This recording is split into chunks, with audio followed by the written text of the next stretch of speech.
ଦେଇ କହିଲୁ ବାପା ମା ପୁଅକୁ ଯେତେବେଳେ ବାହା କରୁଛନ୍ତି ଭଲ ଗୁଣର ଝିଅଟେ ଦେଖିକି ଘରକୁ ବୋହୂଟିଏ କରିକି ଆଣୁଛନ୍ତି।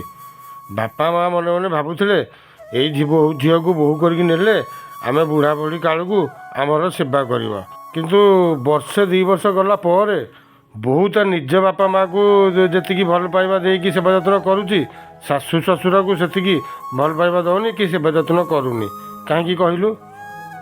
ଆମେ 2 ଭାଇ, ବାପା ମା 2ଟା ପୁଅ ଜନ୍ମ କରିଛନ୍ତି। କେଉଁ ପୁଅକୁ ବେଶୀ ଭଲ ପାଉଛନ୍ତି କହିଲ? ବାପାର ମାଆର ବେଶୀ ଭଲ ପାଉଛନ୍ତି ଭାଇକି।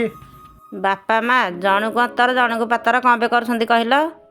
ବାପା ମା ଯାହାକୁ ଆଗ ଜନ୍ମ ଦେଲେ ତାଠାରୁ ମଲାବେଳେ ମୁଖାଗ୍ନି ନିଆଁଟା ପାଇବେ। ଯାହାକୁ ପଛରେ ଜନ୍ମ ଦେଲେ ସେ ମୁଖାଗ୍ନି ନିଆଁ ଦେଇପାରିବନି। ସେଥିପାଇଁ ତାକୁ କମ୍ ଭଲ ପାଇଲେ ଆଉ କ'ଣ। ଆଉ ଯେଉଁ ପୁଅ ଅଧିକ ଟଙ୍କା ରୋଜଗାର କରିବ ବାପା ମା ତାକୁ ବେଶୀ ଭଲ ପାଇବେ। ଆଉ ଯେଉଁ ପୁଅ କମ୍ ଟଙ୍କା ରୋଜଗାର କରିବ ତାକୁ କମ୍ ଭଲ ପାଇବା ଦେବେ ଆଉ କ'ଣ।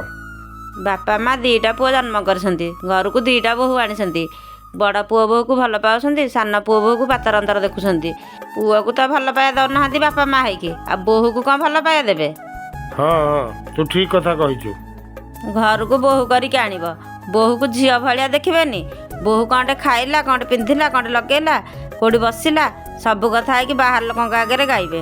କିନ୍ତୁ ଝିଅ ଯେତେ ଭୁଲ କାମ କଲେ ବି ଝିଅର ବାପା ମା କେବେ ହେଲେ ଝିଅର କଥା ବାହାର ଲୋକଙ୍କ ଆଗରେ କେବେ ହେଲେ କହିନାହାନ୍ତି କି କହିବେନି। ସବୁ କଥାକୁ ମନ ଭିତରେ ଚାପିକି ରଖିଥିବେ।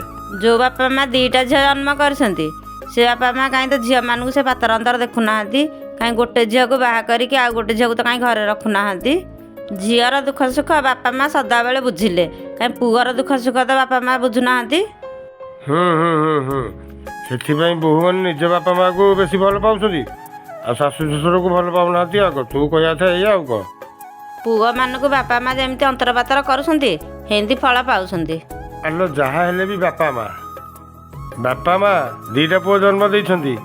2ଟାଙ୍କ ପୁଅକୁ ସମାନ ଭାବରେ ଦେଖନ୍ତୁ, ନାତି ନାତୁଣୀକି ଧରି ହସ ଖୁସିରେ ଦିନ କଟାନ୍ତୁ।